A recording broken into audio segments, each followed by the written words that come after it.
আসসালামু আলাইকুম ওয়া রাহমাতুল্লাহি ওয়া বারাকাতুহু। ইন্নাল হামদালিল্লাহ ওয়াস সালাতু ওয়াস সালামু আলা রাসূলিল্লাহ ওয়া বা'দ। প্রিয় দর্শক শ্রোতা, আশা করছি আল্লাহ রাব্বুল আলামিন আপনাদের সকলকে ভালো রেখেছেন, সুস্থ রেখেছেন। আলহামদুলিল্লাহ, আমরাও আপনাদের দোয়ায় আলহামদুলিল্লাহ ভালো আছি। আপনাদের সকলকে আন্তরিক প্রীতি ও মোবারকবাদ জানিয়ে শুরু করছি নেক্সাস টেলিভিশনের নিয়মিত আয়োজন ইসলামী ব্যাংক বাংলাদেশ পিএলসি নিবেদিত সরাসরি প্রশ্ন উত্তরমূলক জীবন ঘনিষ্ঠ আয়োজন ইসলামী জীবন বিধান। অনুষ্ঠানের আজকের পর্বে আপনাদেরকে স্বাগত জানাচ্ছি আমি নিজাম বিন মুহিব। প্রিয় দর্শক শ্রোতা, তীব্র গরমের দাবদাহে আমরা পড়ছি। আমরা এমন একটি সময় পার করছি যেই সময়ে মানুষ বাসাবাড়ি এবং অফিসে সহ সকল জায়গায় হাঁসফাঁস করছে। গরমের তীব্রতায় আমরা ইবাদত করতে আমাদের কষ্ট হচ্ছে। আর সেই জন্যে আমরা আজকের বিষয় রেখেছি বৃষ্টির নামাজ ও তার প্রয়োজনীয়তা। প্রিয় দর্শক, আশা করছি এই বিষয়ে আমরা আলোচনা শুনবো আমাদের বিজ্ঞ স্কলারের কাছ থেকে। আপনারা নিশ্চয়ই জেনে থাকবেন যে প্রতি পর্বেই আমরা একজন বিদগ্ধ বিজ্ঞ প্রাজ্ঞ স্কলারকে আমন্ত্রণ জানিয়ে থাকি, যিনি কোরআন সুন্নাহর আলোয় আমাদেরকে আলোকিত করে থাকেন। আলহামদুলিল্লাহ, আজকেও আমরা দেশের একজন প্রখ্যাত আলেমে দ্বীনকে আমন্ত্রণ জানিয়েছি। চলুন শুরুতেই আমাদের আজকের বিজ্ঞ স্কলারের সঙ্গে আপনাদেরকে পরিচয় করিয়ে দিচ্ছি। আজকে আমাদের আমন্ত্রিত মেহমান হিসাবে নেক্সাস টেলিভিশনের চমৎকার এই আয়োজনে অংশগ্রহণ করেছেন দেশের প্রখ্যাত আলেমে দ্বীন, জামিয়া শরঈয়া মালিবাগ ঢাকার সম্মানিত সিনিয়র মুহাদ্দিস ফদিলাতুশ শেখ মুফতি আব্দুস সালাম। আসসালামু আলাইকুম ওয়া রাহমাতুল্লাহ। ওয়ালাইকুম আসসালাম ওয়া রাহমাতুল্লাহি তাআলা ওয়া বারাকাতুহু। উস্তাদ জি, কেমন আছেন? আলহামদুলিল্লাহ তাইয়্যিব, আপনি কেমন আছেন? আলহামদুলিল্লাহ, আমরাও ভালো আছি। নেক্সাস টেলিভিশনের এই রাতের এই স্নিগ্ধতার এই চমৎকার সময়ে জীবন ঘনিষ্ঠ এই আয়োজন ইসলামী জীবন বিধানের আজকের পর্বে আপনাকে স্বাগত জানাচ্ছি। আল্লাহু ইবারিক ফিকুম। আল্লাহুম্মা আমিন ওয়া ইয়াক। প্রিয় দর্শক, নিশ্চয়ই আপনারা আমাদেরকে প্রশ্ন করবেন। দুটি মাধ্যমে আমাদের সঙ্গে যুক্ত হতে পারবেন। স্ক্রিনে প্রদর্শিত নাম্বারে আমাদেরকে ফোনের মাধ্যমে প্রশ্ন জানাতে পারবেন নেক্সাস টেলিভিশন ইসলামিক, যেই পেজে আমাদের এই লাইভটি প্রতিদিন সরাসরি সম্প্রচারিত হয়ে থাকে। সেখানে কমেন্ট বক্সে আপনি সংক্ষেপে আপনার প্রশ্ন আমাদেরকে জানাতে পারেন। চলুন প্রিয় দর্শক, দেরি না করে আলোচনায় ফিরে যাই। শেখ, শুরুতেই আপনি আমাদেরকে জানাবেন, এই যে তীব্র গরমের এই তীব্র দাবদাহে আজকে আমরা বিপর্যস্ত। আমরা আসলে কোনো এসি, কোনো ফ্যান, কোনো চার্জার ফ্যান, কোনো কিছুতেই আসলে আমরা টিকতে পারছি না। শুরুতেই আপনার মাধ্যমে আমরা আমাদের দর্শকদেরকে জানাতে চাই যে আল্লাহ রাব্বুল আলামিনের পক্ষ থেকে এটা কি আমাদের জন্য কোনো পরীক্ষা? ধন্যবাদ আপনাকে, বড়ই চমৎকার বিষয় আজকের আলোচনার জন্য নির্বাচন করার জন্য। আসলে আলহামদুলিল্লাহ সুম্মা আলহামদুলিল্লাহ, আল্লাহ পাক রব্বুল আলামিন যেমন নিয়ামত দিয়ে বান্দাকে পরীক্ষা করেন, ঠিক তেমনি ইবতিলা বালা মুসিবত দিয়েও পরীক্ষা করেন। আসলে যাহারাল ফাসাদু ফিল বাররি ওয়াল বাহর বিমা কাসাবাত আইদিন নাস লিইউযীকাহুম বা'দাল্লাযী আমিলু লাআল্লাহুম ইয়ারজিউন। জলস্থলে বিপর্যয় মানুষের কৃতকর্মের কারণেই আসে। হযরত আদম আলাইহিস সালাম যখন হজে গেলেন, তখন পৃথিবীর শান্ত ভাব ছিল, সমুদ্র উত্তাল ছিল না, শান্ত সমুদ্র ছিল। কিন্তু তিনি যাওয়ার পর দেখলেন সমুদ্রের সেই ঢেউ যেন একেবারে একে অপরকে খেয়ে ফেলছে, একেবারে তরঙ্গায়িত হয়ে পাহাড় সম একটা তরঙ্গ এত বড় হচ্ছে। তো তিনি বললেন যে নিশ্চয়ই পৃথিবীতে কিছু হয়েছে। আসলে হয়েছে তো, কাবিল হাবিলকে হত্যা করে ফেলেছে। জি জি জি, এজন্য আমরা যখন কিনা জাকাতকে দিতে অসুবিধা বোধ করি এবং মনে করি জাকাত একটা অপশন, আমি যতটুকুন দিব এতটুকুনই জাকাত। কিন্তু অফি আমওয়ালিহিম হাক্কুম মা'লুম, আল্লাহ রাব্বুল আলামিন ইরশাদ করেছেন যে ধনীদের নাহনু কাসামনা বাইনাহুম মাঈশাতাহুম ফিল হায়াতিদ দুনিয়া ওয়া রাফা'না বা'দাহুম ফাওকা বা'দিন দারাজাত। আমি ধনী গরিব এটা আমি বানিয়েছি, তবে অফি আমওয়ালিহিম হাক্কুম মা'লুম লিস-সাইলি ওয়াল মাহরুম, নির্ধারিত অংশ আমি রেখেছি। সেটা হলো মূসা আলাইহিস সালামের শরীয়তে ছিল যে আপনার শরীরের এই জায়গা বা কাপড়ের নাপাক লেগেছে, এই কাপড়টাকেই বা শরীরের চামড়াটাকেই কেটে ফেলে দিতে হবে। আবার আপনার সম্পদ আছে, তো মূসা আলাইহিস সালামের শরীয়তে নিয়ম ছিল যে 4 ভাগের 1 ভাগ জাকাত দিতে হবে। 4 কোটি আছে, 1 কোটি জাকাত দিতে হবে। আচ্ছা আচ্ছা। কিন্তু উম্মতে মুহাম্মাদি হিসেবে আমরা যে ফ্যাসিলিটিটা পেয়েছি তা হলো মাত্র 40 ভাগের 1 ভাগ। কোথায় 4 ভাগের 1 ভাগ আর 40 ভাগের 1 ভাগ? যেখানে 4 ভাগের 1 ভাগ দিতে হইতো অন্য শরীয়তে, কিন্তু নবীজি সাল্লাল্লাহু আলাইহি ওয়াসাল্লামের বারাকায় আমরা মাত্র 40 ভাগের 1 ভাগ পেলাম। কিন্তু এটাকেও অপশন মনে করি যে না, লাখে আমি কেন 2500 টাকা দিতে যাব, আমি 1000 টাকা দিয়ে দিলাম বা 500 টাকা দিয়ে দিলাম আমার কাজের বুয়াকে, বাস হয়ে গেল। এই জাতীয় একটা মনোভাব আমরা পোষণ করি। তো যখন কিনা জাকাত দিতে মানুষ বিরত থাকে, জাকাত সঠিকভাবে দেয় না, তখন হাবাসাহুমুল্লাহ আনহুমুল মতর, আল্লাহ পাক রব্বুল আলামিন তাদের ক্ষেত্রে এই রহমতের বৃষ্টি বন্ধ করে দেন। আল্লাহ। এজন্য সবচেয়ে বড় কিছু হলো যে দেখুন আজকে দুবাইয়ের অবস্থা দেখুন, জি জি যে অতিবৃষ্টির কারণে দুবাই ভেসে যাচ্ছে এবং বলা হচ্ছে যে কত কোটি ক্ষতি যে হবে বিলিয়ন ডলারের, জি, জি। সেটা নিরূপণ করে এখন আপাতত সম্ভব হচ্ছে না। কেউ কেউ বলছে যে এটা তাদের দীর্ঘ পাপের ফসল। অবশ্যই, জি জি কারণ আপনি জানেন যে মিডল ইস্টের মধ্যে দুবাইতে যে পাপ কর্ম হয় সেটা মনে হয় না মিডল ইস্টের অন্য কোথাও হয়, অথচ মুসলিম কান্ট্রি। অথচ মুসলিম কান্ট্রি। এমনকি বিভিন্ন দেশের আপনি অমুসলিম রাজা বাদশাকে খুশি করার জন্য তারা পূজার অর্চনা মন্দির বানিয়ে উপঢৌকন দেয় ইত্যাদি বিষয়গুলো আছে। তো যাই হোক, এরপরে সৌদিতেও কিন্তু একই ধারা শুরু হয়ে গেছে। জি, জি। সুতরাং মানুষ আল্লাহর কাছে বিজ্ঞান যতই উন্নতি করুক, কিন্তু বিজ্ঞানের স্রষ্টা রব্বুল আলামিনের কাছে মানুষ যে কতটা অসহায় তার প্রমাণ হলো এই হয় অনাবৃষ্টি, না হয় অতিবৃষ্টি। জি। দুইটাই, অনাবৃষ্টি অতিবৃষ্টি দুইটাই আমাদের জন্য বিপদের কারণ হলো একজন সাহাবী নবী সাল্লাল্লাহু আলাইহি ওয়াসাল্লাম খুতবা দিচ্ছিলেন, তখন বললেন, ইয়া রাসূলুল্লাহ, একেবারে আমরা তো শেষ হয়ে গেলাম, বৃষ্টির জন্য দোয়া করুন। নবীজি সাল্লাল্লাহু আলাইহি ওয়াসাল্লাম দোয়া করলেন। সেই জুমার মিম্বারে থাকতেই বৃষ্টি এমন হলো যে একেবারে সব মুষলধারে বৃষ্টি শুরু হয়ে গেল, ভেসে গেল। পরের জুমা এসে বললেন, ইয়া রাসূলুল্লাহ, বৃষ্টি তো শেষ, আমরা অতিবৃষ্টির উপদ্রব থেকে পানা চাই। তখন নবীজি সাল্লাল্লাহু আলাইহি ওয়াসাল্লাম দোয়া করলেন, বৃষ্টি থেমে গেল। এজন্য অনাবৃষ্টিটা যেমন বিপদের কারণ, মুসিবতের কারণ, ঠিক তেমনিভাবে অতিবৃষ্টিটাও।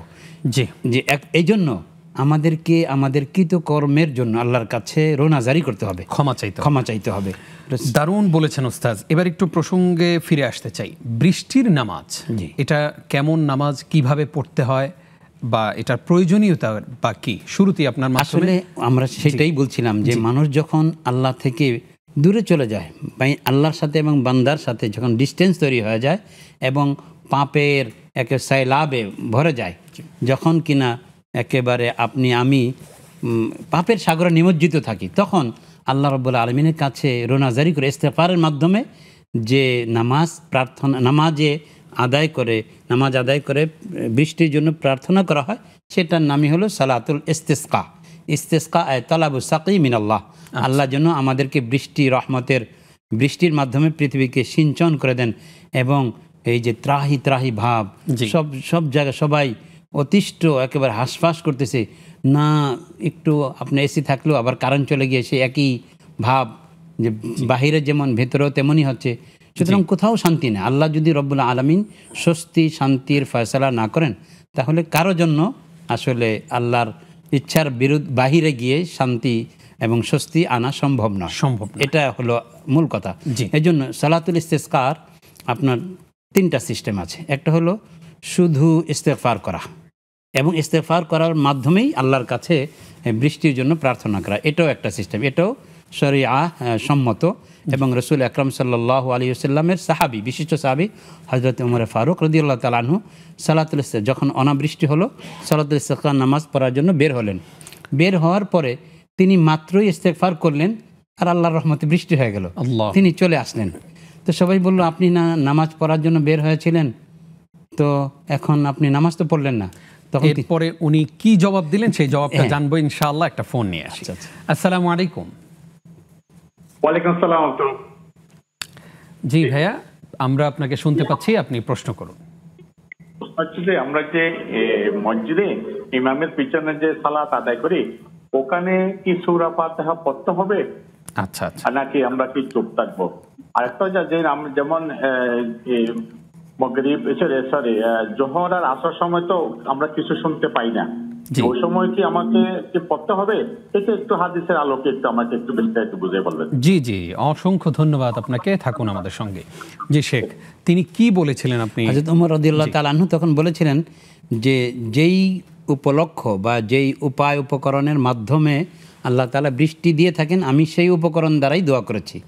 অর্থাৎ মানুষের ধারণা ছিল যে তারকা যখন এটা ওখানে চলে যায়, তখন ওই তারকার কারণে বৃষ্টি হয়। মতিরতু বিনৌ এই কাজা হাদিসের মধ্যে আছে, হুদায়বিয়ার সন্ধিতে। তো সকালবেলায় নবীজি সাল্লাল্লাহু আলাইহি ওয়াসাল্লাম এরশাদ করলেন যে আজ রাতে বৃষ্টি হয়েছে, কিন্তু এই বৃষ্টি থেকেই একদল কাফের হয়ে গেল আর একদল মুমিন রয়ে গেল। তো সাহাবা একরাম আরজ করলেন, ইয়া রাসূল, সেটা কেমনে? যে যারা বলল মুতিরনা বিরহমাতিল্লাহ, তারা মুমিন রয়ে গেল, যে আল্লাহর রহমতে বৃষ্টি পেয়েছি। আর যারা বলল মুতিরনা বিনৌ ইকাজা, যে অমুক তারকা এখান থেকে সেখানে চলে যাওয়ার কারণে বৃষ্টি হয়েছে। তো মানুষের আকিদা, ধর্ম বিশ্বাস ছিল এমন যে এই তারকা যখন এভাবে একটা জায়গায় গিয়ে থামে বা পতন হয়, তখন বৃষ্টি হবেই হবে। তো হযরত ওমর রাদিয়াল্লাহু তাআলা ওই সেই ধারণাকে একেবারে উৎখাত করে, সেই ধারণা সরিয়ে দেওয়ার জন্য, অপনোদন করার জন্য হযরত ওমর রাদিয়াল্লাহু বললেন যে যার মাধ্যমে আসলে আল্লাহ তাআলা বৃষ্টি দিয়ে থাকেন, আমি সেটাই উপলক্ষ হিসেবে দাঁড় করিয়েছি। কারণ হাসান বসরি রহমতুল্লাহ আলাইহির কথা আপনার মনে আছে যে ইস্তাগফিরু রাব্বাকুম ইন্নাহু কানা গফারা ইউরসিলিস সামা আলাইকুম মিদরারা, সূরা নূহ। হ্যাঁ, সূরা নূহ, নূহের মধ্যে ইউরসিলিস সামা আলাইকুম মিদরারা ওয়া ইউমদিদুকুম বিআমওয়ালিন ওয়া বানিনা ওয়া ইয়াজআল লাকুম জান্নাতিন ওয়া ইয়াজআল লাকুম আনহারা। এই আয়াতগুলোর মধ্যে আল্লাহ রাব্বুল আলামিন যে কিছু বলেছেন, মানে ওনার কাছে একটা লোক আসলো, এসে বলল যে আমাদের তো খুব অনাবৃষ্টির বিপদে আমরা আছি, একটু বৃষ্টির জন্য দোয়া করুন। তখন তিনি বললেন ইস্তিগফার পড়ো। আরেকজন বললেন যে আমার তো সন্তান হচ্ছে না, তা আমি কি করব? তখন তিনি বললেন যে ইস্তিগফার পড়ো। আরেকজন এসে বললেন যে আমি তো দারিদ্রতার কষাঘাতে নিমজ্জিত, জর্জরিত, এটা থেকে উত্তরণের উপায় কি আপনি বলুন। তো তাকেও বললেন যে তুমি ইস্তিগফার পড়ো। অত্যন্ত গুরুত্বপূর্ণ একটা আমল। জি, আসবো এই প্রসঙ্গে আবারও ইনশাআল্লাহ। একটা ফোন নিয়ে আসি। আসসালামু আলাইকুম।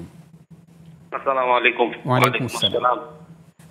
হুজুর ভালো আছেন? জি আলহামদুলিল্লাহ, আশা করছি আপনারাও ভালো আছেন। জি আলহামদুলিল্লাহ। হুজুর আমার দুটো প্রশ্ন। হ্যাঁ, জি জি।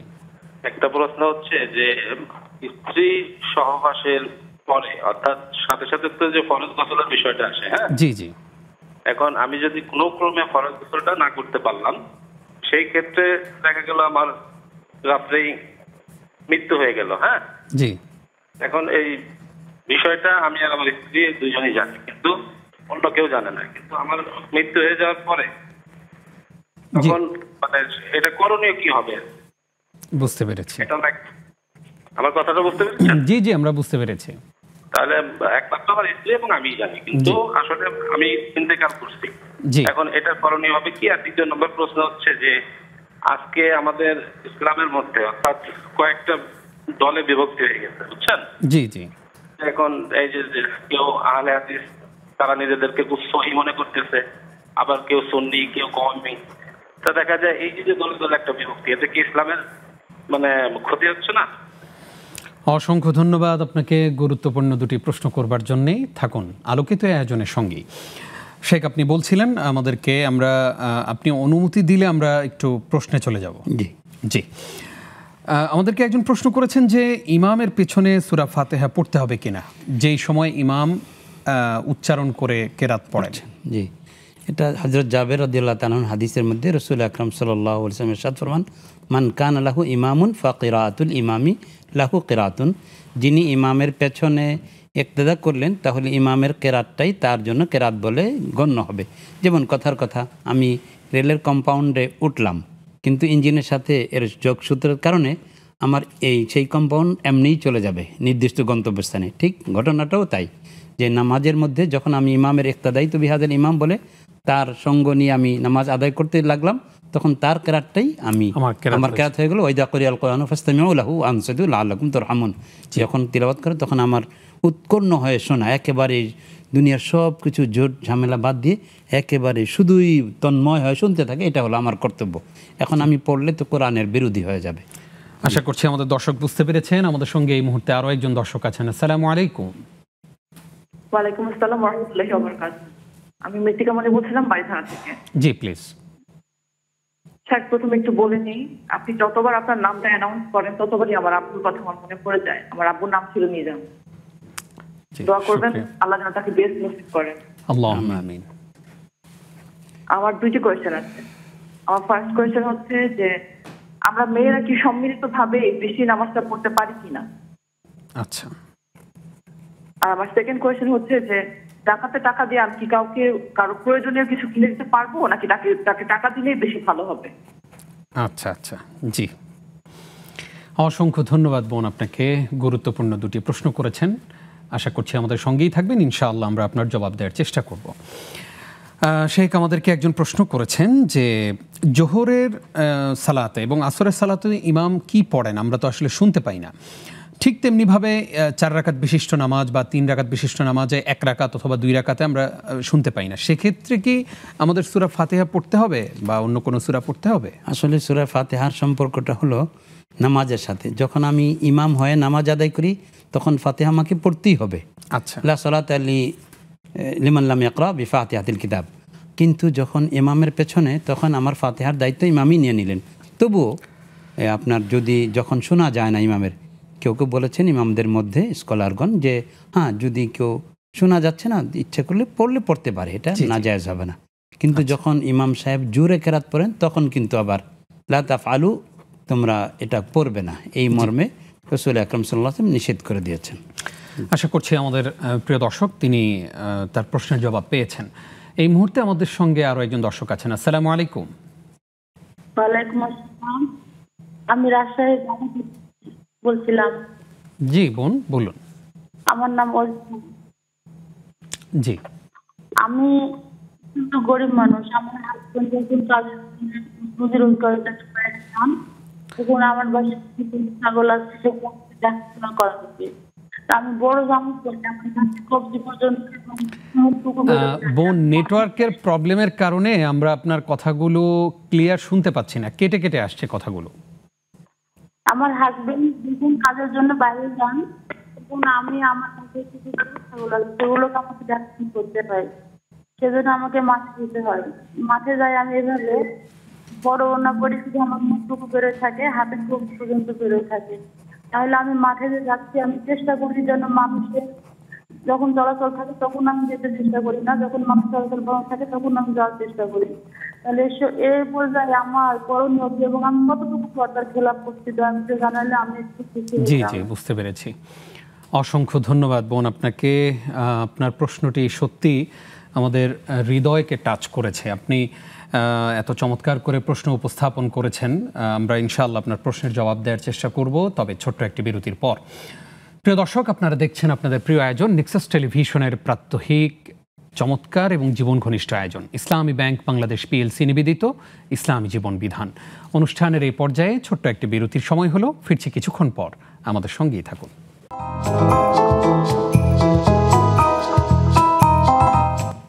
প্রিয় দর্শক, আরও একবার স্বাগত জানাচ্ছি আপনাদেরকে। দেখছেন নেক্সাস টেলিভিশনের নিয়মিত আয়োজন ইসলামী ব্যাংক বাংলাদেশ পিএলসি নিবেদিত ইসলামী জীবন বিধান, যে আয়োজনটি আমাকে আপনাকে আলোড়িত করে, যে আয়োজন থেকে কোরআন সুন্নাহর সঠিক জ্ঞানগুলো আমরা ধারণ করতে পারি, ছড়িয়ে দিতে পারি বিশ্বময়, এবং পরিশুদ্ধ করতে পারি নিজেদেরকে, পরিবর্তন করতে পারি আমাদের পরিবারকে, সমাজকে, রাষ্ট্রকে। সে আয়োজনে আপনাকে আরও একবার স্বাগত জানাচ্ছি। আমি নিজাম বিন মুহিব। আশা করছি আমাদের সঙ্গে থাকবেন এবং নেক্সাস টেলিভিশন ইসলামিক এই ফেসবুক পেজে কমেন্টের মাধ্যমে আপনার প্রশ্ন জানাতে পারবেন স্ক্রিনে প্রদর্শিত নাম্বারে ফোনের মাধ্যমে। আজকে আপনাদের প্রশ্নগুলোর জবাব দিচ্ছেন দেশের প্রখ্যাত আলেমে দ্বীন, আমাদের হাজারো আলেমের উস্তাজ ফদিলাতুল শেখ মুফতি আব্দুস সালাম। শেখ, আরও একবার স্বাগত জানাচ্ছি। শুকরান, জাযাকাল্লাহ। শেখ আমাদেরকে একজন প্রশ্ন করেছেন, যে অত্যন্ত গুরুত্বপূর্ণ একটি প্রশ্ন, আসলে ভালো লেগেছে এত সুন্দর চিন্তা করবার জন্যে, যে স্ত্রী সহবাসের পরে ফরজ গোসল সাথে সাথে না করার পরে এমনও তো হতে পারে যে আমি মৃত্যুবরণ করতে পারি। সেক্ষেত্রে এই বিষয়টা জানি শুধু আমি আর আমার স্ত্রী, এমন অবস্থায় আসলে করণীয় কি? আমাকে কিভাবেই বা গোসল করাবেন? আমার স্ত্রী কি কারোর সাথে শেয়ার করবেন কিনা, নাকি আমার স্ত্রী গোসলে সহযোগিতা করবেন? কিভাবে আমার গোসল সম্পাদন হবে? আসলে ধন্যবাদ। আসলে এরকম একটা সেনসিটিভ বিষয় নিয়ে প্রশ্ন তোলার জন্য ভাইকে। আসলে এজন্য রাসূল আকরাম সাল্লাল্লাহু আলাইহি ওয়াসাল্লাম তার নির্দেশ এবং নিজস্ব আমল ছিল, রাসূল আকরাম সাল্লাল্লাহু আলাইহি ওয়াসাল্লাম যখন আম্মাজানদের কাছে যেতেন তখন সাথে সাথেই গোসল করে নিতেন। হ্যাঁ, যদি কারো একটু অসুবিধা বোধ হয় বা কোনো প্রতিকূলতা থাকে, অসুবিধা থাকে, তাহলে তিনি অজু করে নিলে কিংবা তায়াম্মুম করে নিলেও কিছুটা তহারাত বা তাখফিফে নাজাসাত হবে, নাজাসাতের প্রসঙ্গটা একটু হালকা হয়ে যাবে। আচ্ছা, এই জন্য নবীজি যদি যখন সাথে সাথে গোসল না করতেন তাহলে অজু করে নিতেন কিংবা তায়াম্মুম করে নিতেন।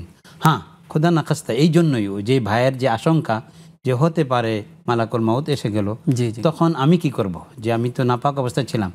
ভাইকে মনে রাখতে হবে যে যখন কিনা কোনো ব্যক্তি সে আগে থেকেই নাপাক থাকুক বা ভালো থাকুক, যে নাপাক অবস্থায় না থাকুক, তাহলে ইন্তেকালের পরে তার শরীরটা হুকমান নাপাক হয়ে যায়। আচ্ছা আচ্ছা, এজন্য তাকে গোসল দিতে হয়। গোসল দেওয়াটা জীবিতদের উপর ফরজে কিফায়া। আচ্ছা, এজন্য যদি তিনি ওই নাপাক অবস্থায় নাও থাকতেন, তবুও যে কোনো ব্যক্তিকে মৃত্যুবরণ করলে, যেহেতু শরীয়তের দৃষ্টিতে হুকমান, উনি তো হাকিকাতান নাপাক, কিন্তু শরীয়তের দৃষ্টিতে মৃত্যুবরণ করলেই হুকমান নাপাক হয়ে যায়। এই জন্যই লাশটাকে গোসল দিতে হয়। সেক্ষেত্রে ফরজ গোসলের তো কিছু নিয়ম আছে। এজন্য তিনি তার স্ত্রীকে বলে দিবেন, বা স্ত্রী জানবেন, স্ত্রী বিষয়টা শেয়ার করবেন, যে ফরজ গোসলের বিষয়গুলো যেন যারা গোসল দিবেন তারা শেয়ার করে, তাদের কাছে শেয়ার করে তারা ওই প্রসঙ্গটা আমল করবেন। আর যদি তাকে গোসল দেওয়ার মতো অন্য কাউকেই পাওয়া না যায়, তাহলে অগত্যা তো তার স্ত্রী তাকে গোসল দিতে পারেন, এতে আপত্তির কিছু নেই। আর স্ত্রী যখন গোসল দেবেন তখন তো তার সেই ফরজ বিষয়গুলো মনেই থাকবে, তখন তিনি সেই বিষয়গুলো একেবারে আমলের মাধ্যমে এনে তাকে গোসল দিবেন। জি, আশা করছি আমাদের ভাই অত্যন্ত গুরুত্বপূর্ণ একটি প্রশ্নের জবাব পেয়েছেন, পাশাপাশি আমরা অনেক কিছু শিখতে পারলাম, আলহামদুলিল্লাহ। শেখ আমাদের এই ভাই আরেকটি প্রশ্ন করেছেন যে বর্তমানে দেখা যাচ্ছে বাংলাদেশে ইসলামিক দল নামে বিভিন্ন আসলে দল তৈরি হয়েছে, কেউ আহলে হাদিস, কেউ সুন্নি, কেউ সালাফি, কেউ কওমি, কেউ আলিয়া, আবার কেউ এমনকি গরম সুন্নি। আপনি বলবেন যে আসলে এতে কি ইসলামের ক্ষতি হচ্ছে না নাকি লাভ হচ্ছে? আসলে কারণ নাস উম্মাতাম ওয়াহিদা, আমরা সবাই এক ধর্মের অনুসারী। ইলাহুনা ওয়াহিদ, নবিয়ুনা ওয়াহিদ, কিবলাতুনা ওয়াহিদা, সব কিছুই যেহেতু এক, সুতরাং এই মত পার্থক্যটা এসেছে মূলত নিজের ব্যক্তিত্বকে, নিজেকে জাহির করার লালসা ইত্যাদি লিপ্সা থেকে। এজন্য আমি কওমির হই, আমি আলিয়ার হই, আমি সুন্নি হই, আমি আহলে হাদিস হই, আমি তো আল্লাহমুখী, আমি ইন্নী জাহিবুন ইলা রব্বি সায়াহদিন, আমি আল্লাহর কাছেই যাব। সুতরাং এগুলোর মাধ্যমে যে শাখাগত, যে আমি ওই বাজারে যাব তো এদিক দিয়ে গেলেও হয়, ওদিক দিয়ে গেলে হয়, যে কোনো দিক দিয়ে আমি গেলে এটাকে পার্থক্য বা মতভেদ বলবে না। জি, ওনার প্রশ্নটা হচ্ছে সবাই প্রত্যেকেই নিজেদেরকে সঠিক বলে দাবি করছে। কুল্লু হিজবিন বিমা লাদাইহিম ফারিহুন, এটা তো একটা স্বাভাবিক প্রক্রিয়া। আসলে দেখতে হবে কোরআন সুন্নাহর সাথে কাদের আমলটা মানানসই এবং যুক্তিযুক্ত, তারাই হলো বাস। রাসূল আকরাম সাল্লাল্লাহু আলাইহি ওয়াসাল্লাম ইরশাদ করেছেন যে ইন্না বানি ইসরাঈলা قد تفرقت على 72 মিল্লাহ ওয়া সাতাফতারিকু উম্মতি আলা 73 মিল্লাহ কুল্লুহুম ফিন্নার ইল্লা মিল্লাহ ওয়াহিদা। যে বনি ইসরাঈলের হয়েছিল 72টি দল, আমার উম্মতে 73টি হবে, তো সবাই জাহান্নামী ইল্লা মিল্লাহ ওয়াহিদা, তবে এক দল তারা জাহান্নামী হবে না। জিজ্ঞাসা করা হলো কিলা মান হুম ইয়া রাসূলুল্লাহ, তারা কারা? ক্বাল, নবীজি বললেন মা আনা আলাইহি ওয়া আসহাবি, সুবহানাল্লাহ, মা আনা আলাইহি ওয়া আসহাবি। সুতরাং আমি এবং আমার সাহাবা একরাম যে মত ও পথকে অনুসরণ করত, এটাকে যারা অনুসরণ করবে তারাই হলো ফিরকায়ে নাজিয়া। সুতরাং আমি নাজাত প্রাপ্ত দলের অংশ হয়ে থাকব। আমার নাম কি হলো সেটা আমার দেখার বিষয় না। জি, আশা করছি আমাদের ভাই বুঝতে পেরেছেন। আমাদেরকে ফেসবুকে অনেকেই প্রশ্ন করেছেন উস্তাজ। আব্দুল জব্বার নামে একজন জানতে চেয়েছেন হজের আজান বলতে কি বোঝায়, ইসলামে এমন কোনো পরিভাষা আছে কি, মেহেরবানি করে জানাবেন। আসলে হজের আজান আযানুম মিনাল্লাহি ইলান নাস রাসূলি, যে আল্লাহর পক্ষ থেকে মানুষের কাছে ঘোষণা কি? রাসূল আকরাম সাল্লাল্লাহু আলাইহি ওয়াসাল্লাম যখন হজ ফরজ হলো তখন নবীজি সাল্লাল্লাহু আলাইহি ওয়াসাল্লাম যাননি, ওই বছরই যাননি। কেন যাননি? যে পরিস্থিতি নবীজির হজ করার অনুকূলে ছিল না। এই জন্য হযরত আবু বকর রাদিয়াল্লাহু আনহুকে আমিরুল হজ বানিয়ে পাঠালেন এবং ঘোষণা দেওয়ার জন্য আরবদের কাছে বরণীয় ব্যক্তিত্ব হযরত আলী রাদিয়াল্লাহু তাআলা আনহুকে বললেন এই ঘোষণাগুলি দিবে কি, আল্লাহ ইয়াতুফান্না বিল বাইত উরিয়ানা, উলঙ্গ হয়ে কেউ তওয়াফ করতে পারবে না, এবং তোমরা মুশরিকরা এই বদ আকিদা রেখে কাবা ঘরে আসতে পারবে না, তোমাদের সাথে নবীজির যে চুক্তি ছিল সেটা এই মাসের পরে শেষ হয়ে যাবে। ইত্যাকার বিষয়গুলো নবীজি সাল্লাল্লাহু আলাইহি ওয়াসাল্লাম ঘোষণা করার মাধ্যমে যখন পরিস্থিতি নবীজির অনুকূল হলো, এরপরে বিদায় হজ বা 10ম হিজরিতে নবীজি সাল্লাল্লাহু আলাইহি ওয়াসাল্লাম হজ করলেন। তো এই জন্য হজের ঘোষণা বলতে, আজান বলতে ওটা হলো ঘোষণা, যে হযরত আলী রাদিয়াল্লাহু তাআলা আনহু কর্তৃক নবীজি সাল্লাল্লাহু আলাইহি ওয়াসাল্লাম মানুষের কাছে কাফের মুশরিকরা, মূর্তি পূজকরা যে কাবা ঘরে আর আসতে পারবে না, সেই যে চূড়ান্ত ঘোষণা দেওয়া হলো ওটাকেই হজের আজান বলা হয়। আশা করছি আমাদের জব্বার ভাই তার প্রশ্নের জবাব পেয়েছেন। এই মুহূর্তে আমাদের সঙ্গে আরো একজন দর্শক আছেন। আসসালামু আলাইকুম। ওয়ালাইকুম আসসালাম। আমি কামাইয়াপুর থেকে তানিয়া বলছিলাম। জি প্লিজ বলুন। আমি প্রতিদিন রাত্রে বাকারা খেতেছি, মায়াত আর রমুল অনেক সময় মানে উঁচু করে পড়ি, আর অনেক সময় উঁচু না করেও পড়ে ফেলি। এখন উঁচু না করার কারণে কি গুনাহ হবে কিনা, মানে এই বিষয়টা আমার তো জানা আছে। আচ্ছা আচ্ছা, যে মানে মোবাইলে ছবি তুলে তুলে আমি পড়ি আর কি। আচ্ছা আচ্ছা, এখন আর মোবাইলে ছবি তুলে কোরআন পড়লে কি এটা কি সব হবে নাকি? বুঝতে পেরেছি। হ্যাঁ, মোবাইলে ছবি তুলে তুলে পড়ি আর কোনো প্রশ্ন আছে? না না, অনেক সময় উঁচু পড়ি না। জি জি জি, ধন্যবাদ আপনাকে। আপনি থাকুন আমাদের সঙ্গেই। আমাদের সঙ্গে এই মুহূর্তে আরো একজন দর্শক আছেন। আসসালামু আলাইকুম। হ্যালো, আসসালামু আলাইকুম। ওয়ালাইকুম আসসালাম। জি প্রিয় ভাই, আমি মিরপুর থেকে বলছিলাম। জি জি, আমরা শুনছি আপনাকে। আমার 4টি প্রশ্ন ছিল।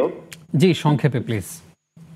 যে আমার ফার্স্ট প্রশ্ন ছিল হলো গিয়ে আল আরফা ইসলামী ব্যাংকে চাকরি কি জায়েজ করা? আচ্ছা আচ্ছা। সেকেন্ড প্রশ্ন হলো কি আপনার চুল প্রতিস্থাপন করা, হেয়ার ট্রান্সপ্লান্ট, ওই যে আপনার পিছন থেকে নিয়ে যে সামনে লাগিয়ে দেয়, এটা কি জায়েজ ইসলামী শরিয়াতে? চুল চুল চুল প্রতিস্থাপন, চুল হেয়ার ট্রান্সপ্লান্ট। জি জি জি। আর থার্ড প্রশ্নটা হলো কি আপনার ছোটবেলায় আমরা বাবা মার থেকে আমরা বিভিন্ন কলেজের টাকা, তারপর বিভিন্ন প্রাসঙ্গিকে এক্সট্রা টাকা নিয়েছি যেটা রিটার্ন দেয়নি, এই ব্যক্তিতে আমি গুনাহটা কিভাবে মওকুফ করতে পারি? আচ্ছা আচ্ছা, জি জি। আর 4 নম্বর প্রশ্নটা হলো গিয়ে এই গরম সময় আমরা যখন কলের পানি যখন ছাড়ি তখন কলের পানিটা অনেক গরম থাকে, এই কারণে কিছুক্ষণ ছেড়ে রাখার পরে তারপর ইউজ করি, যখন ঠান্ডা পানি বেরোয়, এই ক্ষেত্রে কি কোনো গুনাহ হবে নাকি? গুরুত্বপূর্ণ প্রশ্ন, অসংখ্য ধন্যবাদ আপনাকে। আপনার মাধ্যমে 4টি গুরুত্বপূর্ণ প্রশ্ন আমরা পেলাম। আশা করছি আমাদের সঙ্গেই থাকবেন, ইনশাআল্লাহ আমরা জবাব দেওয়ার চেষ্টা করব, তবে ছোট্ট একটি বিরতির পর। প্রিয় দর্শক, আপনারা দেখছেন নেক্সাস টেলিভিশনের নিয়মিত আয়োজন ইসলামী ব্যাংক বাংলাদেশ পিএলসি নিবেদিত ইসলামী জীবন বিধান। সময় হলো আরও একটি বিরতির, আশা করছি সঙ্গেই থাকবেন।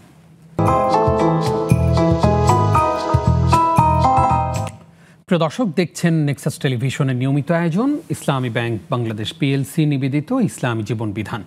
আজকে আপনাদের প্রশ্নগুলোর জবাব দিচ্ছেন শেখ মুফতি আব্দুস সালাম। শেখ, আরও একবার স্বাগত জানাচ্ছি আপনাকে। বারাকাল্লাহু ফিক। উস্তাজ, আমাদের হাতে অনেকগুলো প্রশ্ন জমা পড়েছে উস্তাজ, আমরা জবাব দিতে চাই এই মুহূর্তে। আমাদেরকে একজন প্রশ্ন করেছেন যে আমাদের এক বোন, তিনি ওনার বাবার জন্য দোয়া চেয়েছেন, ওনার বাবার সাথে আমার নামের সাথে মিল আছে। আল্লাহুম্মা আমিন, আল্লাহুম্মা আমিন।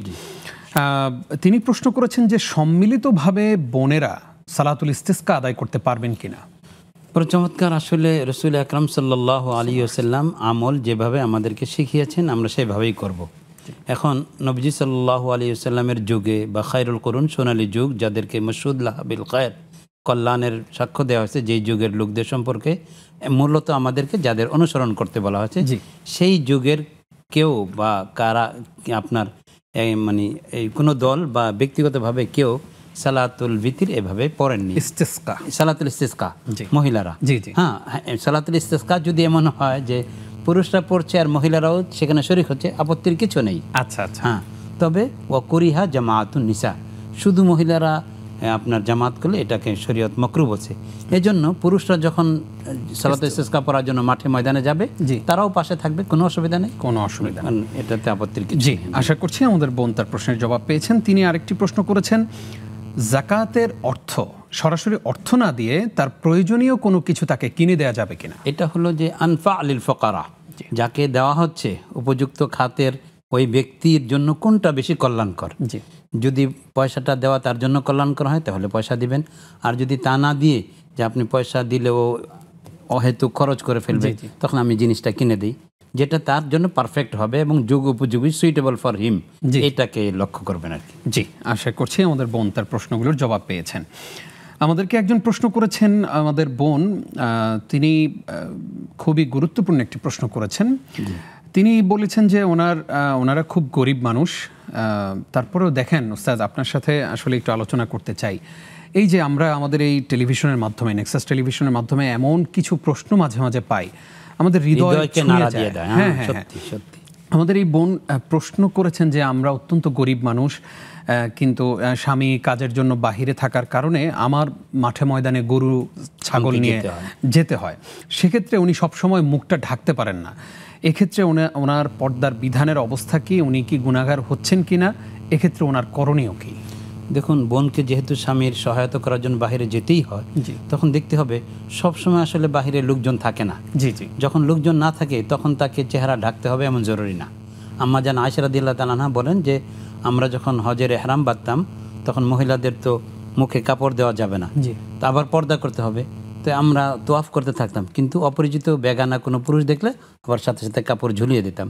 তো বোন এই ব্যবস্থাটা গ্রহণ করবেন যে যদি খোদা নাগাস্তা এমনিতে উনি মাঠে ময়দানে যাচ্ছেন বা গ্রাম দেশে চক বলে সেখানে গেলেন, তো সেখানে তেমন কোনো লোকজন থাকে না, উনি এভাবে চেহারা খোলা রেখেই চলে আসলেন, আপত্তির কিছু না।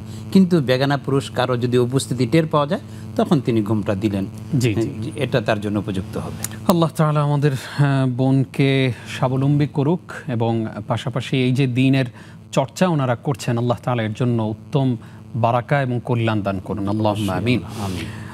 শেখ আমাদেরকে একজন প্রশ্ন করেছেন যে সূরা বাকারা শেষ 3 আয়াত যদি কেউ ওযু ছাড়া পড়ে তাহলে কি গুনাহ হবে? পাশাপাশি উনি জানতে চেয়েছেন মোবাইলে কোরআনের ছবি তুলে সেটা পড়া যাবে কিনা। মোবাইলে কোরআনের ছবি যদি হাত দিয়েও পড়ে তখন ওযু ছাড়াও পড়া যাবে। আচ্ছা, কারণ হলো যে এটা বিজ্ঞান এই কথা বলছে যে আপনি যেখানে টাচ করছেন আয়াতটা সেখানেই লেখা নয়, এটা ভিন্ন জায়গায় আছে, এই জন্য এটা টাচ হচ্ছে না। তাই ফোকাহায়ে কেরাম কথা বলেন যে মোবাইলের মধ্যে কেউ যদি ধৈর্যও পড়ে আর ওযু না থাকে তাহলে আপত্তির কিছু নেই। আর যদি এমনিতে আমি পড়ছি কোরআন কিন্তু আমার ওযু নেই, আমি তো মুসহাফকে আমি স্পর্শ করছি না, মুসহাফ স্পর্শ না করে যদি আমি কোরআন কারীম তিলাওয়াত করি তাহলে তো আপত্তির কিছু নেই। হ্যাঁ, যদি আমার উপর গোসল ফরজ থাকে তখন আমি তিলাওয়াত করতে পারবো না। জি, এছাড়া পড়তে পারবেন। জি। আমাদেরকে একজন প্রশ্ন করেছেন, অত্যন্ত গুরুত্বপূর্ণ 4টি প্রশ্ন করেছেন তিনি, যে উনি একটি ব্যাংকের নাম নিয়েছেন যে আল আরাফা ইসলামী ব্যাংকে চাকরি করা যাবে কিনা। দেখুন, আলহামদুলিল্লাহ আমাদের দেশে ইসলামী ব্যাংক এর মানে প্রথম শুরু, এরপরে বিভিন্ন ইসলামী ব্যাংকগুলো ইসলামী ধারায় চলে আসছে। তো সেখানে যেহেতু ইসলামী হুকুম আহকাম বিধি নিষেধ পালন করা হয় তাহলে সেখানে চাকরি করা নাজায়েজ হবে না। তবে একটা হলো ফতোয়া আর একটা হলো তাকওয়া।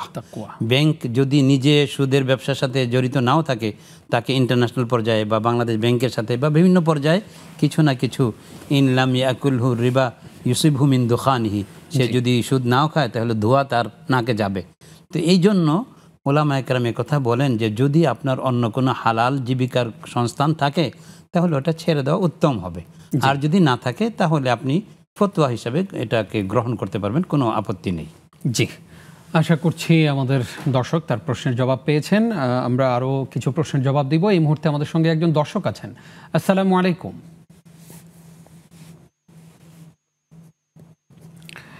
প্রিয় দর্শক, নিশ্চয়ই আমাদেরকে শুনতে পাচ্ছেন। ওয়ালাইকুম আসসালাম। জি ভাই, প্রশ্ন করুন। আমি একটু জানতে চাচ্ছি যে ইস্তেগফারের নিয়মটা যদি একটু বলে দিতেন। ইস্তেগফারের নিয়ম? জি, ইস্তেগফারের নিয়ম। হ্যাঁ হ্যাঁ হ্যাঁ। আচ্ছা আচ্ছা, জি, ধন্যবাদ আপনাকে, থাকুন আমাদের সঙ্গেই। শেখ আমাদেরকে আমাদের এক ভাই 4টি প্রশ্ন করেছেন, ওনার প্রথম প্রশ্নের জবাব আমরা দিয়েছি।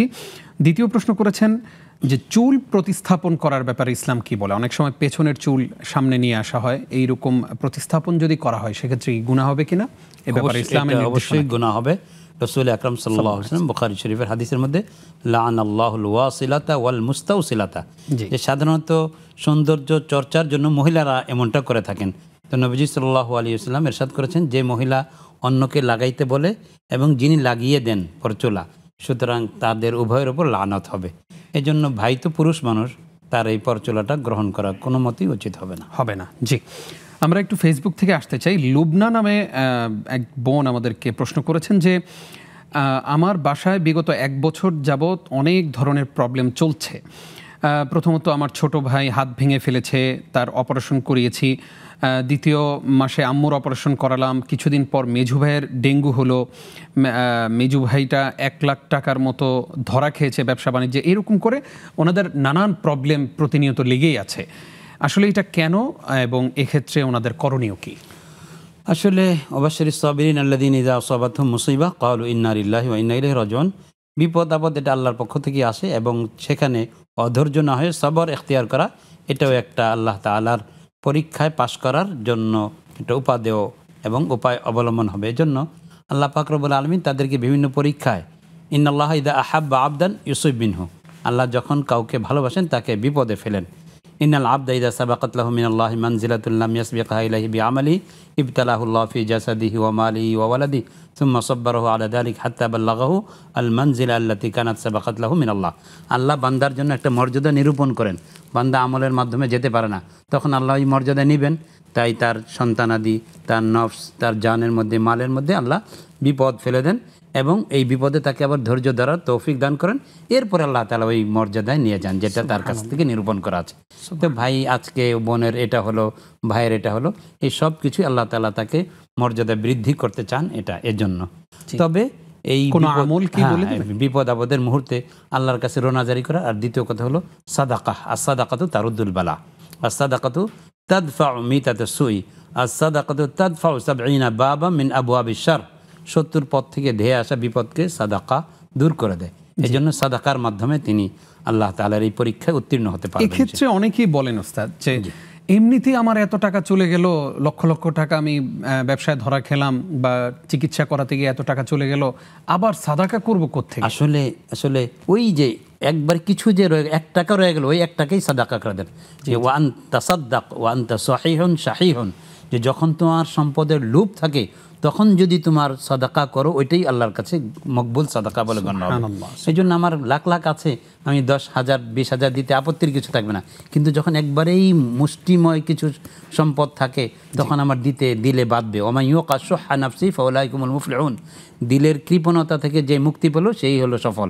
এজন্য ওই মুহূর্তে যখন কিনা আমার সম্পদটার খুব লোভ আছে যে এটা আমার কাছেই থাকুক, না দেই, ওই সাদাকাটাই আল্লাহ কবুল করবেন।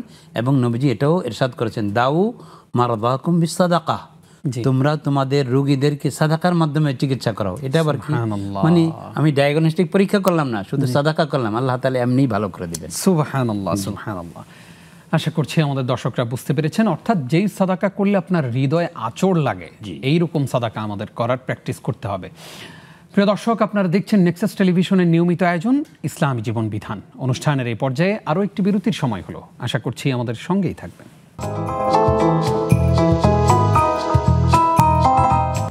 প্রিয় দর্শক, দেখতে দেখতে আমরা অনুষ্ঠানের একেবারেই শেষের দিকে চলে এসেছি। আপনারা ঝটপট আমাদেরকে প্রশ্ন করুন এবং জবাব নিন কোরআন সুন্নাহর আলোকে।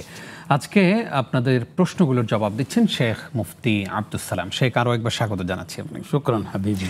শেখ, আমাদেরকে একজন প্রশ্ন করেছেন যে বাবা মায়ের কাছ থেকে যে ওই যে স্কুল কলেজে থাকা অবস্থায় আমরা অনেক সময় বেশি টাকা নিয়েছি, বলেছি যে টিউশনি ফি দিতে হবে, আসলে দেই নাই, এইরকম নানানভাবে বাবা মায়ের পকেট থেকে আমরা টাকা নিয়েছি। সেই টাকাগুলোর হিসাব আমরা কিভাবে আল্লাহর কাছে দিব এবং এটার মাফ পাওয়ার আসলে পদ্ধতিটা কি?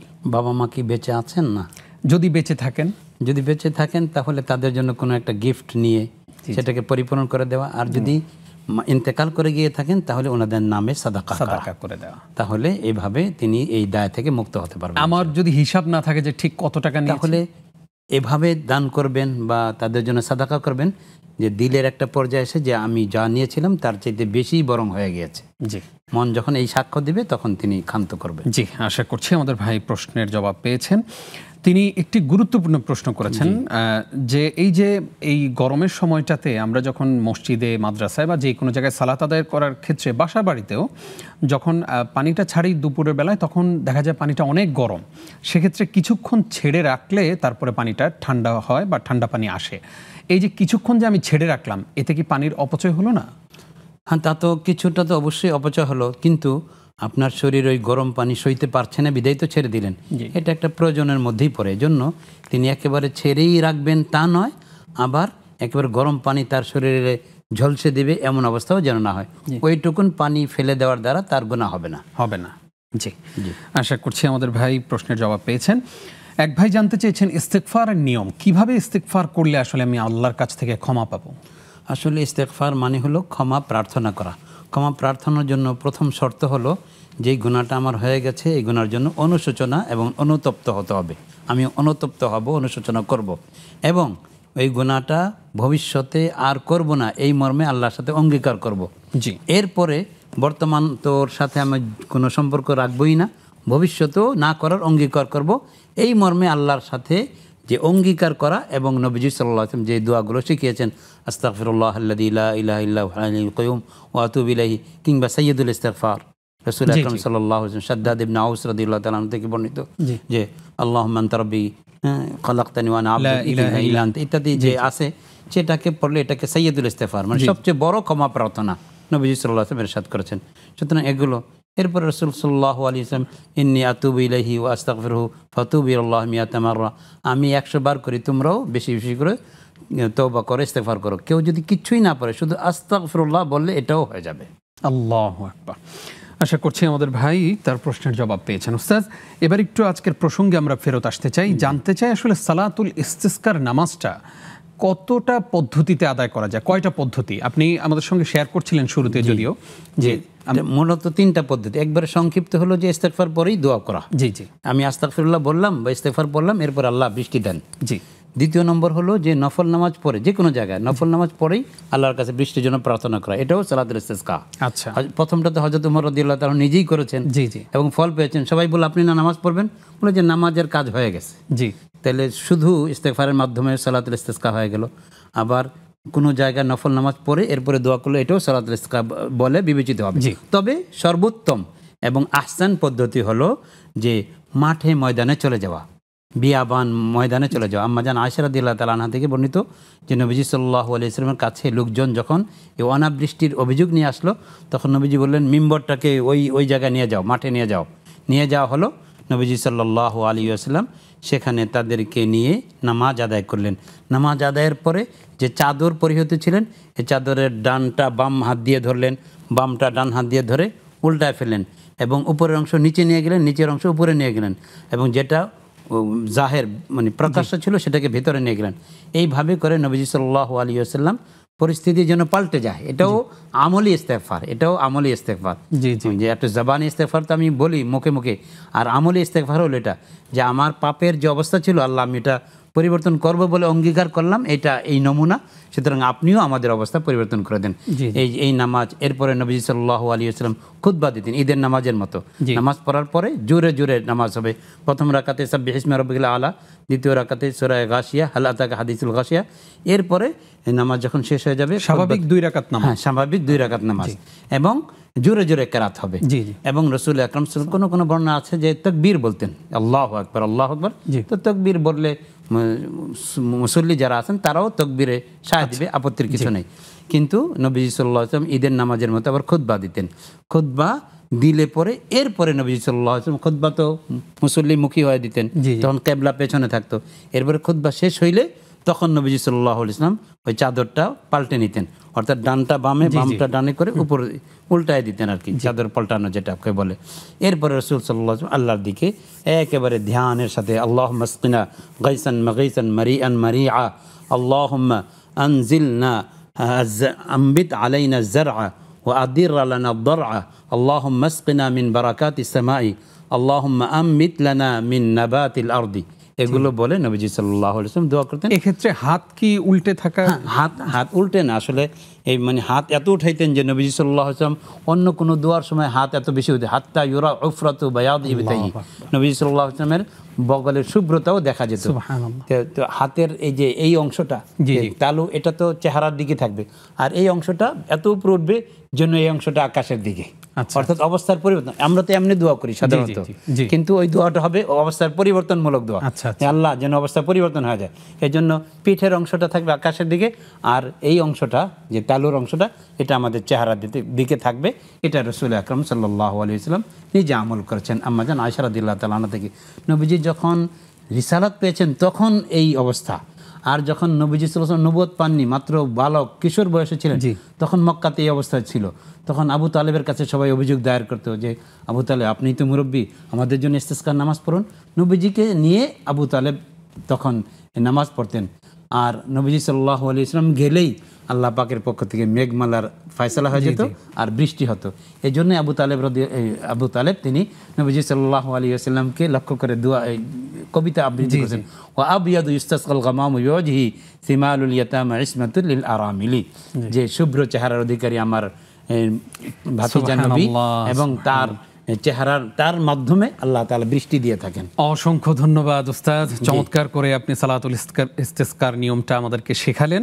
আশা করছি আমাদের দর্শকরা উপকৃত হয়েছে। ব্যস্ততা সম্ভব হলে অনবরত 3 দিন এটা পড়া মুস্তাহাব। জি, কষ্ট করে আমাদেরকে সময় দেওয়ার জন্য আপনাকে ধন্যবাদ জানাচ্ছি। ধন্যবাদ আপনাকে। জাযাকাল্লাহ। প্রিয় দর্শক, এতক্ষণ যারা আমাদের সঙ্গে ছিলেন আপনাদেরকেও ধন্যবাদ জানিয়ে শেষ করছি আজকের আয়োজন। দেখছিলেন নেক্সাস টেলিভিশনের নিয়মিত আয়োজন ইসলামী ব্যাংক বাংলাদেশ পিএলসি নিবেদিত ইসলামী জীবন বিধান। আজ এই পর্যন্তই। আগামী পর্ব দেখবার আমন্ত্রণ জানিয়ে এখানেই শেষ করছি। বিদায় নিচ্ছি আমি নিজাম বিন মুহিব। আসসালামু আলাইকুম ওয়া রাহমাতুল্লাহি ওয়া বারাকাতুহু।